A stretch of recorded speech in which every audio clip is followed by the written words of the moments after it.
আসসালামু আলাইকুম বন্ধুরা। আশা করি সবাই ভালো আছেন। নেতানিয়াহুকে নিয়ে আমেরিকা নিজেই বিরক্ত। হোয়াইট হাউস ইসরায়েলকে গোপনে একটি বার্তা পাঠিয়েছে এবং বলেছে, আপনারা গাজার ভেতরে যুদ্ধবিরতি লঙ্ঘন করছেন, যুদ্ধবিরতি চুক্তিও ভেঙে দিচ্ছেন। গাজার ভেতরে যে হামলাগুলো করছেন এবং হামাসের এক কমান্ডারকে হত্যা করেছেন, এগুলো স্পষ্টভাবে যুদ্ধবিরতির লঙ্ঘন এবং এর ফলে পুরো চুক্তিটাই নষ্ট হয়ে যাচ্ছে। দ্বিতীয় কথা, গাজার ভেতরে যে হামলা করেছেন এবং হামাসের কমান্ডারকে নিশানা বানিয়েছেন, এই হামলার বিষয়ে আপনারা আমেরিকাকে অর্থাৎ আমাদের কোনো তথ্য দেননি, ফলে পরিস্থিতি খুবই খারাপের দিকে যাচ্ছে। গোপনে এই কথাগুলো নেতানিয়াহুকে বলা হয়েছে। আমেরিকার পক্ষ থেকে তাকে এই বার্তা দেওয়া হয়েছে যে আমরা আপনাদের নিয়ে বিরক্ত। এদিকে ইসরায়েল আন্তর্জাতিক অপরাধ আদালত আইসিসিকে বলেছিল নেতানিয়াহুর গ্রেফতারি পরোয়ানা বাতিল করে দিতে। এজন্য আন্তর্জাতিক অপরাধ আদালতকে হুমকি দেওয়া হয়েছিল, কিন্তু এখন আন্তর্জাতিক অপরাধ আদালত নেতানিয়াহুর সব দাবি প্রত্যাখ্যান করেছে এবং স্পষ্ট করে বলেছে কোনোভাবেই ওয়ারেন্ট বাতিল করা হবে না। আজ সারা বিশ্ব ইহুদিদের আসল চেহারা দেখছে। ইহুদি সম্প্রদায় এবং ভারতে থাকা একটি বিশেষ গোষ্ঠী মুসলমানদের বিরুদ্ধে কতটা বিষাক্ত মনোভাব পোষণ করে তা সবাই দেখছে। আজ বিশ্বের সামনে ইসরায়েল পুরোপুরি উলঙ্গ হয়ে গেছে। এমন পরিস্থিতিতে আমেরিকা অন্থের মতো টাকা খরচ করার প্রতিশ্রুতি দিয়েছে। ইসরায়েল ইতোমধ্যে সোশ্যাল মিডিয়া প্ল্যাটফর্মগুলো কিনে নিচ্ছে। চ্যাটজিপিটি ও জেমিনাইয়ের মতো এআই টুলও ইসরায়েল আগে কিনে নিয়েছে, যাতে সেগুলো তাদের ইচ্ছা মতো কাজ করে। এখন আমেরিকার একজন অফিসিয়াল, যাকে আমেরিকা এই পদে নিয়োগ দিয়েছে, তিনি একটি পোস্ট দিয়েছেন, যে পোস্টের মাধ্যমে তিনি জানিয়েছিলেন আমরা সোশ্যাল মিডিয়ার উপর নিয়ন্ত্রণ করব। তিনি নিজ মুখে বলেছেন আমরা সোশ্যাল মিডিয়ার উপর পুরোপুরি নিয়ন্ত্রণ করব, মানুষের উপর নজরদারি করব এবং সোশ্যাল মিডিয়ার অ্যালগোরিদম এমনভাবে তৈরি করব যাতে ইহুদিদের বিরুদ্ধে সোশ্যাল মিডিয়ায় জনমত গড়ে উঠতে না পারে। অর্থাৎ ইসরায়েল গণহত্যা করুক, হত্যা লুট চালাক, মানুষকে অনাহারে রেখে তিলে তিলে মেরে ফেলুক, তবু সোশ্যাল মিডিয়ায় ইসরায়েলের বিরুদ্ধে কেউ যেন কথা বলতে না পারে। ওদিকে নেদারল্যান্ডসে ইসরায়েলের বিরুদ্ধে সাধারণ মানুষ রাস্তায় নেমেছে এবং ফিলিস্তিনের পক্ষে জোরালো আওয়াজ তুলছে, আর সে কারণে নেদারল্যান্ডসের পুলিশ নিজেদেরই নাগরিককে গ্রেফতার করছে।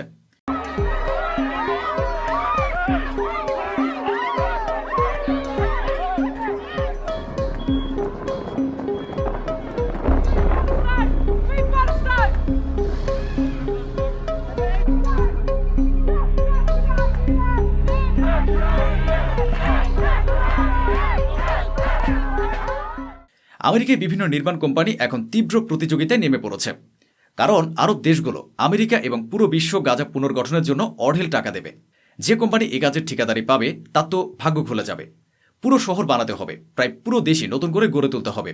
সে কারণে এই মুহূর্তে আমেরিকার কোম্পানিগুলো একে অপরের সঙ্গে প্রতিযোগিতায় লিপ্ত হয়েছে। কোম্পানিগুলোর মধ্যে এখন তর্ক বিতর্ক চলছে, যেভাবে হোক যেন গাজা পুনর্গঠনের প্রকল্পটা তারাই পায়। এদিকে গাজার সঙ্গে যোগাযোগ করা খুবই কঠিন।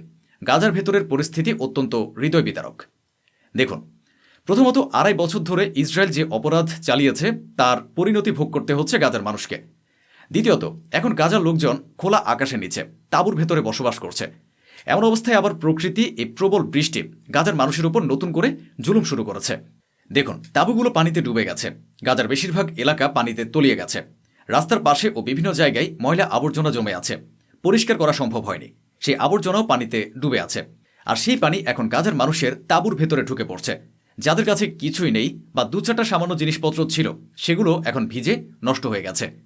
ঠান্ডার কারণে ইতোমধ্যে অনেক মানুষ মারা গেছে। খাবার ও পানীয়ের সংকট এখনও চলছে। অন্যদিকে অস্ট্রেলিয়ায় একটি ইহুদি গোষ্ঠীর উপর যে হামলা হয়েছে, সে হামলায় 16 জন মারা গেছে। এ বিষয়ে মন্তব্য করে ইসরায়েলের প্রধানমন্ত্রী নেতানিয়াহু বলেছেন এই হামলাটি হয়েছে কারণ অস্ট্রেলিয়া ফিলিস্তিনিকে স্বীকৃতি দিয়েছে। বড় কথা হলো, অস্ট্রেলিয়ায় ইহুদিদের উপর এই তথাকথিত সন্ত্রাসী হামলার সুযোগে নেতানিয়াহু এর দোষ ইরানের উপর চাপিয়ে দিয়েছেন। কিন্তু এখনও পর্যন্ত ইসরায়েলের কাছে এর কোনো প্রমাণ নেই। কোনো ভিত্তি ছাড়াই তিনি ইরানের বিরুদ্ধে অভিযোগ এনেছেন। অস্ট্রেলিয়ার এই সন্ত্রাসী হামলার বিষয়ে সেখানকার সরকার আনুষ্ঠানিকভাবে ঘোষণা দিয়ে গণমাধ্যমের সামনে জানিয়েছে যে 2 জন হামলাকারী ইহুদি গোষ্ঠীর উপর আক্রমণ চালিয়েছে তারা 2 জন বাবা ও ছেলে। বাবার মৃত্যু হয়েছে, তিনি মারা গেছেন। ছেলে বর্তমানে সংকটাপন্ন অবস্থায় রয়েছে, তার বেঁচে থাকাও কঠিন। তদন্তে তারা জানিয়েছেন যখন আমরা তাদের গাড়ি তল্লাশি করি তখন গাড়ির ভেতর থেকে আইএসআইএস অর্থাৎ দায়েশ সন্ত্রাসী সংগঠনের একটি পতাকাও পাওয়া গেছে। এখন সেই সাহসী মানুষটির কথাও জেনে নিন। আহমদ আল আহমদ, তিনি সেই ব্যক্তি যিনি নিরস্ত্র হয়েও সাহস দেখিয়ে সন্ত্রাসীকে চেপে ধরেন এবং তার হাত থেকে শর্টগান ছিনিয়ে নেন। আর এরা হলেন তার মা বাবা। যখন তাদের সাক্ষাৎকার নেওয়া হয় তখন তারা বলেন আমার সন্তান যা কিছু করেছে তা মানবতার জন্যই করেছে। সামনে কে ছিল পেছনে কে ছিল সে তা জানত না, কিন্তু আপনারা নিশ্চয়ই বুঝতে পারছেন সে সব কিছু করেছে মানবতার খাতিরে। তার বাবা আরও বলেন আমার ছেলে পাল্টা গুলি করতে পারেনি, কারণ সেই বন্দুকের গুলি শেষ হয়ে গিয়েছিল। এটি আহমদ আল আহমদের সর্বশেষ ছবি।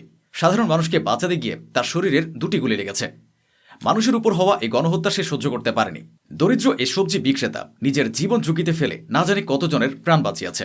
শরীরে 2টি গুলি লাগার পর হাসপাতালের বিছানায় শুয়ে থাকা আহমদ আল আহমদ তার মাকে বার্তা পাঠিয়েছেন, আমার জন্য দোয়া করবেন। ইচ্ছাকৃতভাবে অস্ট্রেলিয়া ও অন্যান্য বড় বড় দেশে পরিস্থিতি অশান্ত করার চেষ্টা করা হচ্ছে। অস্ট্রেলিয়ার ভেতরে মুসলমানদের কবরস্থানে শূকর জবাই করে ফেলে রাখা হয়েছে। এ বিষয়ে এখন তদন্ত শুরু হয়েছে। স্পষ্টতই কোনো না কোনো দেশ বা কোনো না কোনো গোষ্ঠী রয়েছে যারা সারা বিশ্বে মুসলমানদের বিরুদ্ধে ঘৃণা ছড়াতে চায়। ওদিকে প্রতিদিনের ঘটনার মতোই ওয়েস্ট ব্যাংকে ইসরায়েল আরও 3 জন ফিলিস্তিনি কিশোরকে গুলি করে হত্যা করেছে। অন্যদিকে ইসরায়েল আরও একটি নতুন সেটেলমেন্ট গড়তে যাচ্ছে। এই পরিকল্পনার মাধ্যমে তারা রামাল্লাকে ওয়েস্ট ব্যাংক থেকে আলাদা করে নেবে। আর ওয়েস্ট ব্যাংকের উপর ইসরায়েলের প্রায় পুরোপুরি দখল ইতোমধ্যেই প্রতিষ্ঠিত হয়ে গেছে। আর আপনাদের প্রিয় মোহাম্মদ বিন সালমান এ বিষয়ে কোনো কথাই বলছেন না। সব আরব দেশ নীরবে এসব দেখে যাচ্ছে। ইসরায়েল $68 মিলিয়ন ফিলিস্তিনিদের কাছ থেকে জব্দ করেছে এবং তা তাদের গোয়েন্দা সংস্থা শিন বেতের হাতে তুলে দিয়েছে। ওয়েস্ট ব্যাংকের কথা বললে এই দেখুন, এটি প্রতিদিনের চিত্র। প্রতিদিনই এমন হচ্ছে। ওয়েস্ট ব্যাংকে ফিলিস্তিনিদের উপর ইসরায়েলি সেটলাররা নিয়মিত হামলা চালাচ্ছে। তারা তাদের বাড়ি, গাড়ি ও সম্পত্তির উপর হামলা চালাচ্ছে, মানুষকে ভয় দেখাচ্ছে এবং তাদের এলাকা ও ঘরবাড়ি দখল করে নিচ্ছে। এটাই সেখানকার গল্প। ইসরায়েল কাউকে রেহাই দেয় না। ওয়েস্ট ব্যাংকের ভেতরে 2 জন আমেরিকান অ্যাক্টিভিস্ট ছিলেন যারা ফিলিস্তিনিদের সাহায্য করছিলেন।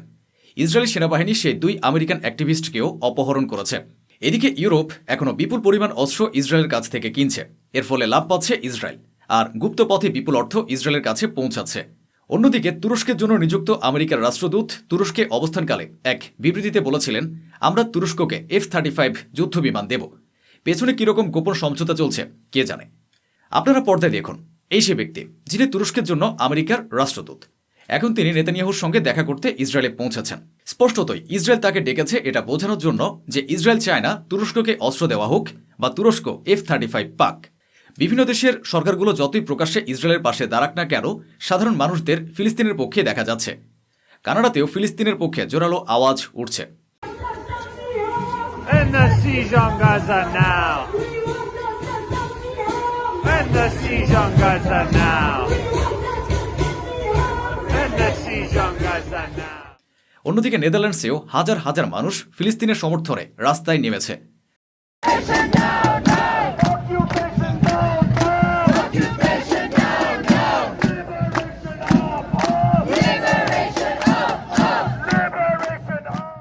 জার্মানির পুলিশ কি করছে তা আপনারা জানেন, কিন্তু এত নিপীড়নের পরেও জার্মানির জনগণ ফিলিস্তিনের জন্য রাস্তায় রয়েছে।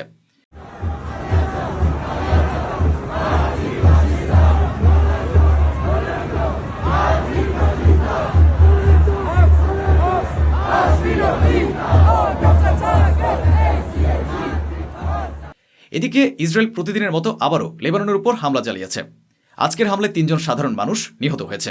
এই বুলডোজারগুলোর অবস্থা দেখুন। লেবাননের ভেতরে যেসব বুলডোজার লেবানন সরকারের কাজে ব্যবহৃত হচ্ছিল, ইসরায়েল বিমান হামলা চালিয়ে সেগুলোকে নিশানা বানিয়ে ধ্বংস করে দিয়েছে।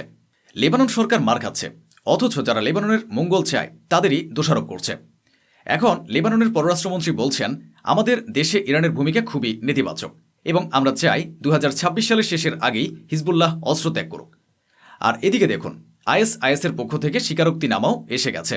সিরিয়ার ভেতরে যে হামলা হয়েছে, যাতে 3 জন আমেরিকান নিহত হয়েছে, তার দায়িত্ব স্বীকার করেছে দায়েশ সংগঠন। আইএসআইএস বলেছে, আমরা আমাদের ডজন ডজন হামলায় সিরিয়ার সেনাদের হত্যা করেছি। এখন সিরিয়ার ভেতরে 3 জন আমেরিকান নিহত হওয়া বড় বিষয় হিসেবে দেখা হচ্ছে, কিন্তু 300 জন সিরিয়ান মারা গেলে সেটাকে বড় বিষয় মনে করা হয় না। সে কারণেই জোলানি ডোনাল্ড ট্রাম্পকে একটি চিঠি লিখেছেন এবং সিরিয়ার ভেতরে 3 জন আমেরিকান নিহত হওয়ার ঘটনায় শোক প্রকাশ করেছেন। সিরিয়ার সরকার ও সিরিয়ার জোলানি বাহিনী সে অস্ত্রগুলো জব্দ করেছে, যেগুলো হিজবুল্লাহর কাছে পাঠানো হচ্ছিল। তো বন্ধুরা, এই ছিল আজকের আয়োজন, যা স্বচ্ছভাবে আপনাদের সামনে তুলে ধরা হলো। আশা করি আমাদের এই প্রচেষ্টা আপনাদের ভালো লেগেছে। অসংখ্য ধন্যবাদ। সুস্থ থাকুন, ভালো থাকুন।